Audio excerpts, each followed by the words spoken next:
का नाम पड़ गया महात्मा लुटेरी सिंह। और महात्मा लुटेरी सिंह जी के नाम से कई कॉलेज, संस्थाएं, स्कूलें सब चल रही हैं। हम कथा का दर्शन तो करते हैं, लेकिन एक ही साथ में हम बहरूपीय बन जाते हैं, 4 कामों को कर लेते हैं। एक साथ में कई काम करने की कला यदि किसी के अंदर है तो हम और आप मनुष्यों के अंदर है।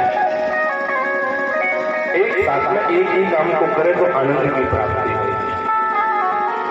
एक दिन की बड़ी सुंदर बात है, दक्ष प्रजापति के यहाँ यज्ञ हो रहा था। दक्ष प्रजापति कोई साधारण जीव नहीं है, ब्रह्मा के परम पुत्र हैं जिनका नाम है दक्ष प्रजापति। जब दक्ष प्रजापति के यहाँ यज्ञ था तो सबके यहाँ लौटा दिया दक्ष प्रजापति ने। एक बात बड़ी अद्भुत है, आप दर्शन करें। एक बेटी के लिए सबसे बड़ा दुख का कारण क्या होता है? दुख का समय कौन सा होता है? एक कन्या के लिए सबसे बड़ा दुख का कारण होता है कि उसके पिता के घर में कोई यज्ञ हो, उसके पिता के घर में कोई शुभ कार्य हो और उसको न बुलाया जाए। इससे बड़ा कोई दुख नहीं हो सकता एक बेटी के लिए। माता सती को न्योता नहीं दिया, सबको न्योता दिया। सती बिलोके व्योम विमाना, जात चले सुंदर विराना, जमती चले सुंदर विधिया, सतबिलोके व्योम विमाना। आज जैसे ही माता सती ने दर्शन किया, नाना प्रकार के विमान उड़ करके जा रहे हैं, फूलों से सज सज करके। किसी में लक्ष्मी जी बैठी हैं, किसी में ब्रह्माणी बैठी है, किसी में इंद्राणी बैठी है। अद्भुत रूप से विमान सजे हुए हैं और कैलाश पर्वत के ऊपर से जा रहे हैं। सुर सुंदरी करही कलदाना, सुनत श्रवण छूटई मुनि ध्यान। एक मुनि भगवान का जप कर रहे थे, भजन कर रहे थे, लेकिन उन विमानों में जो सुंदर सुंदरियां बैठ करके जा रही थी, कीर्तन करते हुए, नाम जाप करते हुए, उन सबको सुन करके सबके ध्यान टूट गए, मुनियों के ध्यान टूट गए। क्या है, कहां जा रहे हैं? माता सती के हृदय में भी ये जिज्ञासा उत्पन्न हुई, ये सब जा कहां रहे हैं? एक विमान को जरा पूछा, भगवान शंकर से विचार, महाराज ये सब कहां जा रहे हैं? ये कौन है? किस लिए जा रहे हैं? क्या कारण है? और लक्ष्मी जी तो चंचल होती, लक्ष्मी बोली तुमको नहीं पता? तो तुम्हारे पिता के घर का यज्ञ हो रहा है और तुम ही को नहीं पता कि तुम्हारे पिता के घर जा रहे हैं।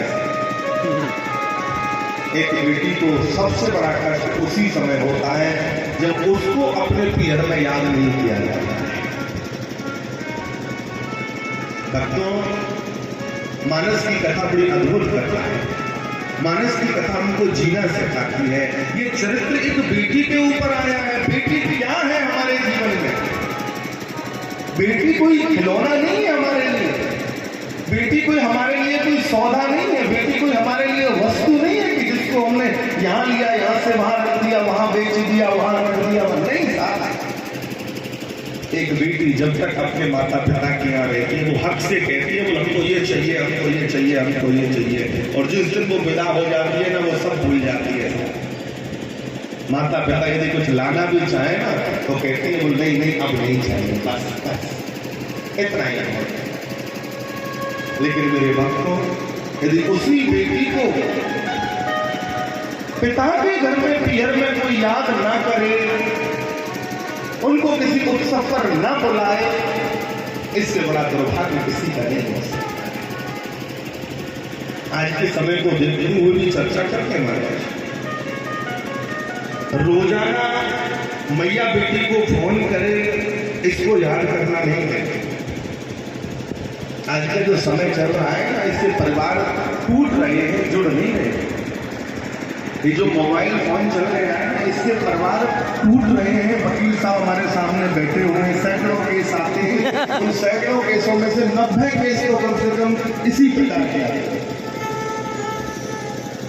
घर टूट रहे हैं, जुड़ नहीं रहे, क्या कारण रहेगा महाराज?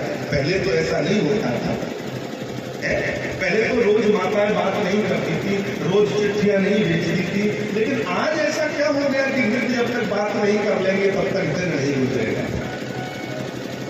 तुम्हारे बात करने से तुम्हारी बेटी का घर यदि उजड़ रहा है, बेटी के घर में यदि तकलीफ हो रही है, तो बात करने कोई तकलीफ हो रही है। कभी कभार बात कर ली, चार छोड़ में राजी खुशी ले लिए, कोई बुराई नहीं।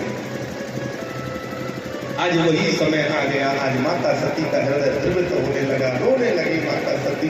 अरे मैंने अपने पिता के संग ऐसा क्या कर दिया कि उन्होंने मुझे बुलाया ही नहीं? पूछो तब सिल गए बखान, पिता जब सुन कछु हर्षान। आज दक्ष की बेटी अपने पिता के पास, अपने पति के पास जाकर के कहती है, स्वामी तुम्हारे ससुर के घर यज्ञ रचा है। साधारण यज्ञ नहीं, बहुत बड़ा यज्ञ रचा है स्वामी, आप चलोगे नहीं? ये नहीं कहा मेरे पिता के घर यज्ञ है, ये कहा कि तुम्हारे ससुर के घर यज्ञ है, तुम नहीं चलोगे? जो महेश मोह आय सुदे, कछु दिन जाए रहो इसमें। माता सती का हृदय द्रवित हो गया, क्या करें?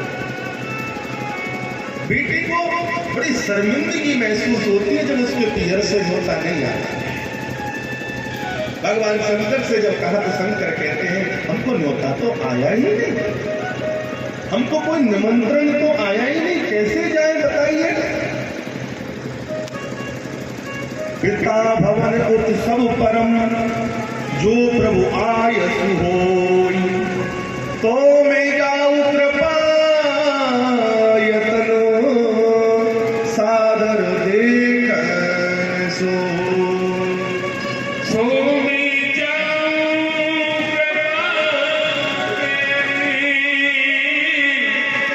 सादर देखन सो।